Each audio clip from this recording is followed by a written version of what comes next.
The best thing I got, she is my rock. She is my rock. Hey guys, welcome back to your girl's channel, Gigi's Reality. This is Gigi. If this is your first time tuning in, I want to welcome you with a big what's up.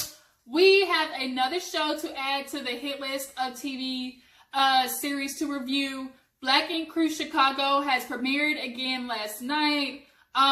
Shit has changed for real. Like, it's gonna be definitely a new season, a new non-mag. Everything is like AWOL. But before we get into that, do your girl a favor, hit that subscribe button, join the fam, and please drop a heart down in the comments so I can shout you out later. So let's start out with how they opened up the show. It's like this huge monologue with Ryan basically saying, look, I'm tired of all the old drama that we had. I'm complaining about the same shit, just different day. It's time for me to move on. So that's what Ryan did. And when they opened up that new shop, Ryan made that whole look real nice. It looked professional. He had a whole new team that don't nobody know, but it's okay. I'm sure we will. As long as the series go on, we'll find out what their names are. So he has this little team meeting in the new shop. He has it a lot more precise, like he for sure is the boss. See, the problem was, in the old Night Mag, everybody thought they was the boss, when really it was Ryan, because he was being too cool. So he learned, so he learned his lesson, and he's going to put his foot down in this shop. He has a manager, her name is China. He got the assistant, I think her name Gina. Everybody is in line, they got their ducks in a row. They ain't playing no games at this new Night Mag shop.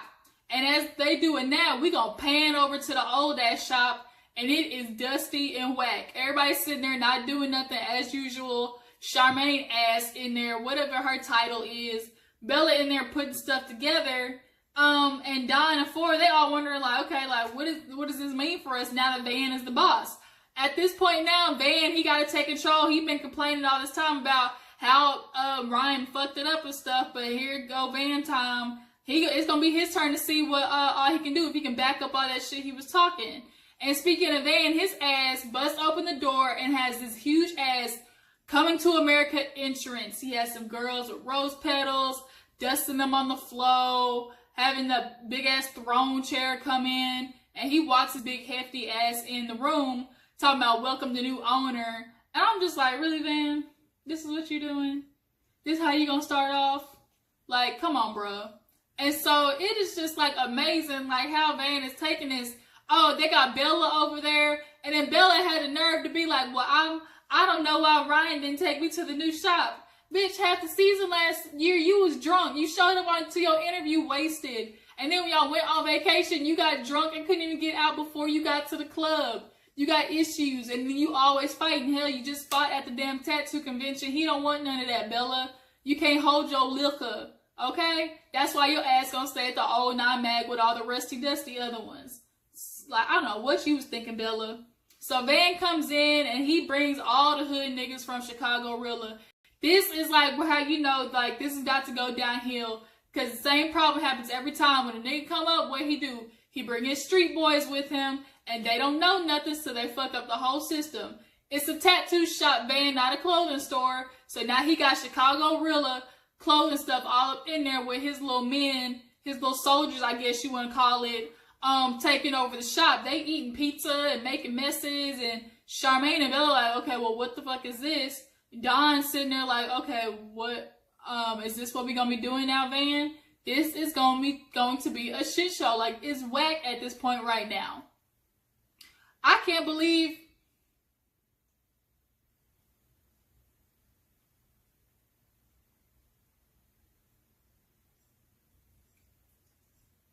so as Van and his boys get situated, he takes a seat on the throne and tries to describe some rules.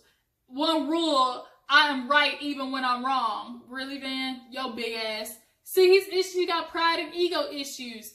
The second one, call him Mr. Johnson during work hours. I ain't calling you nothing, roly-poly. You better take this name, your government name. Speaking of government name, he called him Bella Latifah. He said from now on, she Latifah. And then rule number 4, don't nobody mention Lily. Be friends with Lily. If you bring Lily in here, you fired. And he looked at Bella because obviously they used to live together. They good ass friends. So Bella obviously took that as an issue, as would I. But Lily don't need to be nowhere because her ass do nothing but fight and cause issues. So I can understand that part. Lily's like a walking tornado. But at that point, Van takes it out on Bella. He got her cleaning up the mess that the Chicago Rilla dudes did. He got her picking up the rose petals and stuff, talking to her all wrong. Like, he was terrorizing her a little bit. But Bella couldn't take it no more. She said, you know what, fuck this. I'm out, deuces. I don't need this. I quit. Well, bitch, she gonna be regretting that later down in the episode. So, 4 actually stops by Charmaine's radio station at WGCI. I'm surprised that heifer still got a job. Charmaine, to me, I don't know, it's something about her work ethic. Sometimes she would have one, sometimes she don't. But she maintaining this little radio show. I guess that's good for her. But 4 was on there talking about his depression and stuff, you know, that went viral last year, which was very, you know, admirable for him to do. Like, I really appreciate him doing that. You know, it's not a lot of, you know, black men that do that, especially like in Chicago where you're supposed to be like these strong men and stuff like that. But then Charmaine tried to get messy though because she bring up Nikki. She's like, you know, I saw Nikki said something, and Nikki was like talking about, I guess, you know, trying to check up on him after it came out, but he felt a type of way because he's like, Nikki knew about this the whole time, so don't be trying to check up on me, you know, now that it's catching attention. Basically, like, if you was concerned for me, you gonna check up on me before all the lights and stuff and all other people are checking up on me. He was saying he felt like she was just doing that, you know, to look good. And then Charmaine be messy even more, talking about, well, you saw her in the club with 50 Cent. Now, Ford claimed he didn't. And Charmaine's like, I ain't gonna let that slide. He was like, I didn't see it, but if you said you saw it, then that's cool. I'm gonna let her live her life. I mean, Nikki, she looked like the type to, what's the word I'm looking for? Ladder climb, you know, find her way up to the top. I'll just put it that way politely. So 4, you know, is at the radio show, and it is, you know, it went good. So at this point, Ryan and Danielle, you know, the baby mama, they go out to dinner talking about their kids starting basketball and him setting his schedule and all that type of stuff. Now, are we believing this shit that they're not together? Like, we all know, like, the dude and that baby mama, it's very hard for them to stop fucking with each other, and I really doubt that all of a sudden it just stopped now. Like, I really don't believe that. But they keep putting on this front like it ain't nothing going on, but whatever. But they're talking about, you know, the boy and Ryan giving Van the old shot. Now, Danielle don't fuck with Van, so she, you know, feels some type of way about that. But he's like, look, I'm at the point now where I'm elevated. I got people working for me.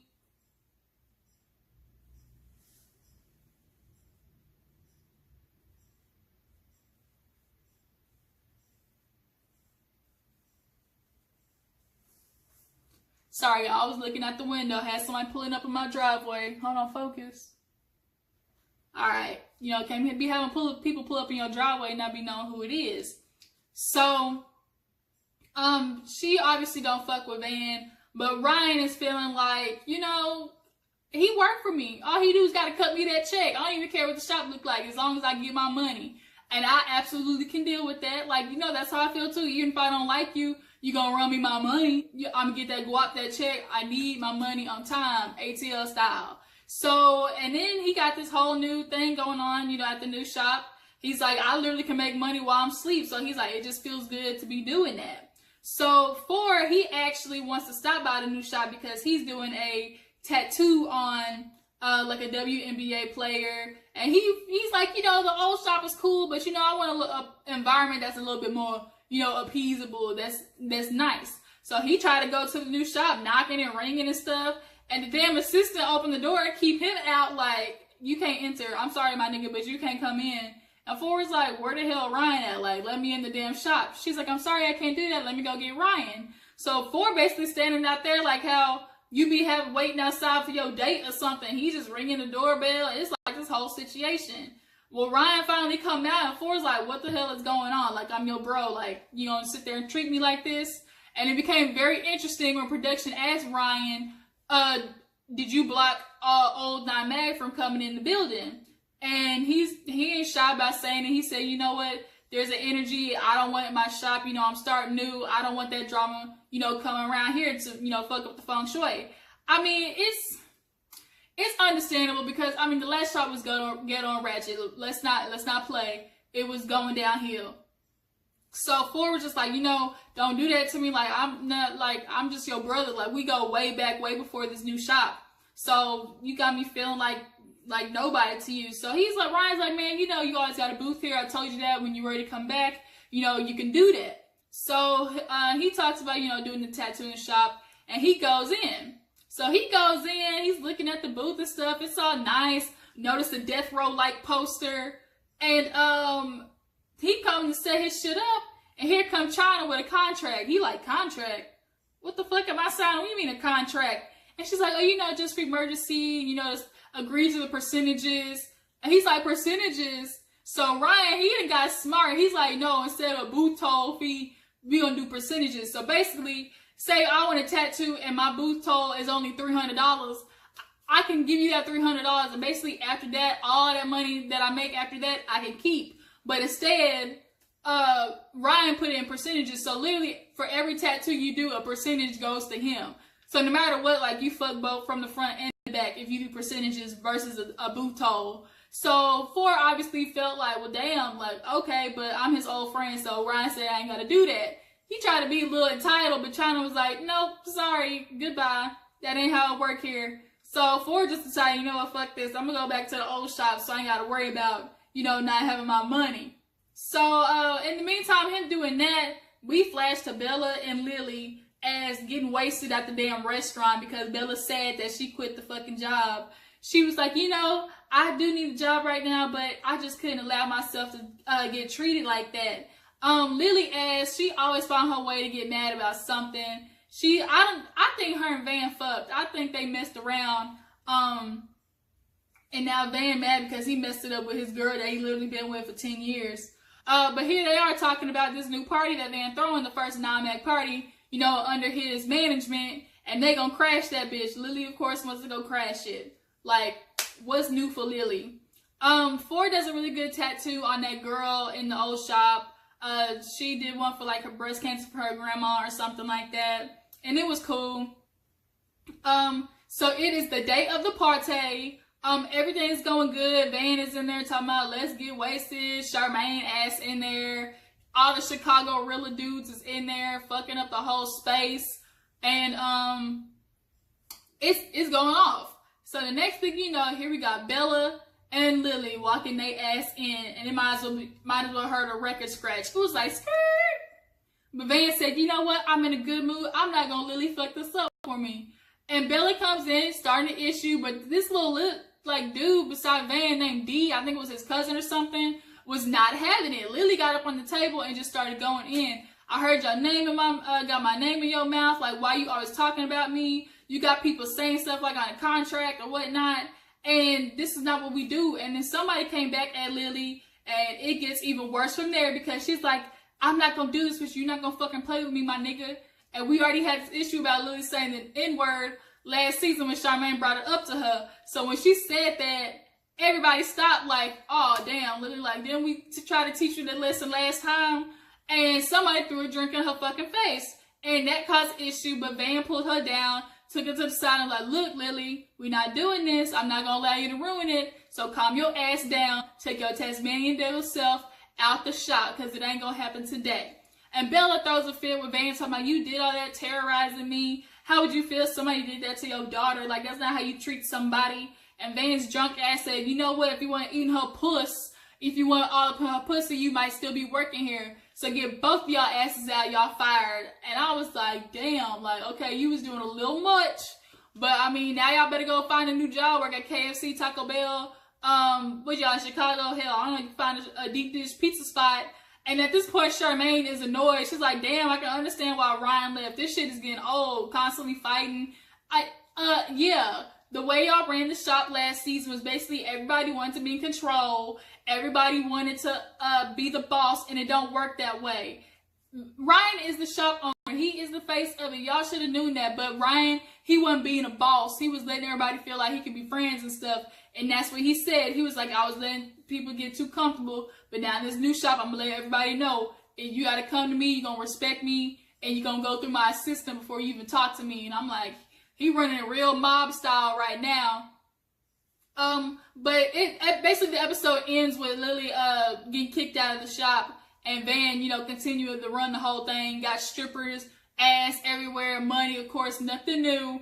But I think that's gonna be the downfall of this shop, constantly partying and letting other street niggas come in there and basically living it like it's their place. It's gonna, Van, you better get that shit in control. Ryan gonna be flourishing and you're gonna be looking stupid. But after you talked all that shit about him, how bad of a owner he was, and you can do better. So we're gonna see how this season goes. It was a lot for this first episode. And I thank you guys for watching this. Thanks for tuning in. Tell me, do you think Van is gonna run this new shop, the old shop, into the ground, being the new owner? Is Ryan being too harsh on his new tattoo artist by having them do percentages? It's gonna be very interesting to see. But I guess I'll just have to keep you guys in touch with that. Thank you guys. Please like this video and subscribe to your girl's channel. Thanks for tuning in. All right, I'll catch you on the flip side. Deuces.